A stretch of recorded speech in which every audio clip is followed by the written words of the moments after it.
بەهۆی مەترسیەکانی داخستنی گەڕووی هورموز لەلایەن کۆماری ئیسلامی ئێرانەوە لە ئێستادا بەشێک لە وڵاتانی بەرەمێنی نەوت لە ناوچەکەیە بیر لە شوێنگرەوەی گەڕووی هورموز دەکەنەوە بۆ هەناردەکردنی نەوتەکانیان بۆ بازاڕەکانی جیهان. ئەمە جگەلەوەی کە چەند وڵاتێک لە ناوچەکەیە بە درێژایی ساڵانی ڕابردوو چەندین ڕێگا و پرۆژەی استراتیژی گەورەیان دروست کردووە بۆ ئەوەی بە شێوەیەکی زۆر کەم پشت ببەستن بە گەڕووی هورموز. یەکێک لە وڵاتانە عەرەبستانی سعودیە کە خاوەنی هێڵی پترۆ ئۆنلاین یاخود هێڵی شەرق غەربە کە درێژەکەی 1200 کیلۆمەترە لە ناو خاکی سعودیەدا.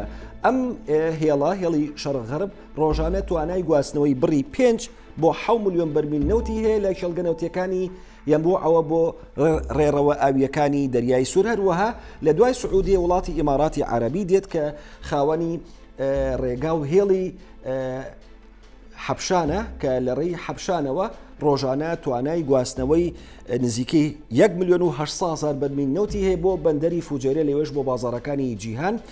هەروەها یەکیشکە لە وڵاتەکان سوڵتانیشین و عومانە کە خاوەنی یاخود عێراقە کە لە ئێسادا زۆرترین زیانی بەرکەوتووە و زۆرترین مەترسی هەیە لە داخستنی گەڕووی هورموزدا. لەگەڵ ئەوەشدا 3 ڕێگەی سەرەکی هەیە بۆ ئەوەی نەوتەکەی بگوازێتەوە بۆ بازاڕەکانی جیهان. یەکێک لە ڕێگەکان هێڵی بۆرینەوتی کەرکووک جەیهانی تورکیا کە ئەگەر ئەم بۆرێنەوتە بە تەواوی تواناکانی خۆیەوە بکەوێتە کار ڕۆژانە توانای گواستنەوەی بڕی 1,500,000 بەرمیل نەوتی عێراقی بۆ بازاڕەکانی جیهان.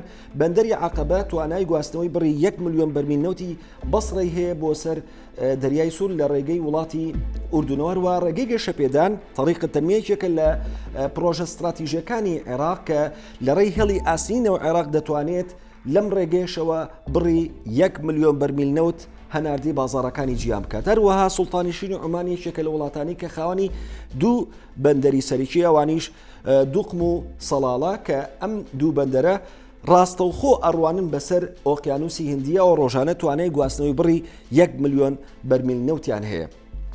بەڵام هەریەکە لە وڵاتانی قەتەر و کوێت دوو زیانمەندترین سەرەکی داخستنی گەڕووی هورموزن. تا ئێستا قەتەر و کوێت هیچ جێگرەوەیەکی گەڕووی هورموزیان نییە.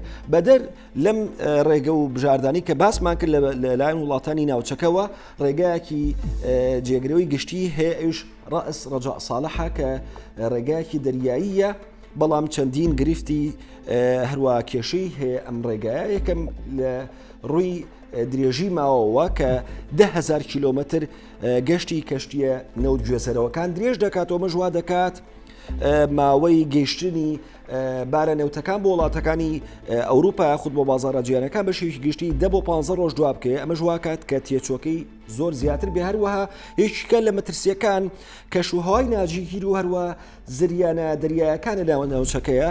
هەروەها یەکێکش لە کێشەکان ئەوەیە کە چەندین گروپی چەتەی دەریایی لە ناوچەکانی ڕائس ڕەجاء ساڵحدان و بەردەوام هەڕەشە و مەترسی دروست دەکەن بۆ سەر کەشتیە بازرگانیەکان.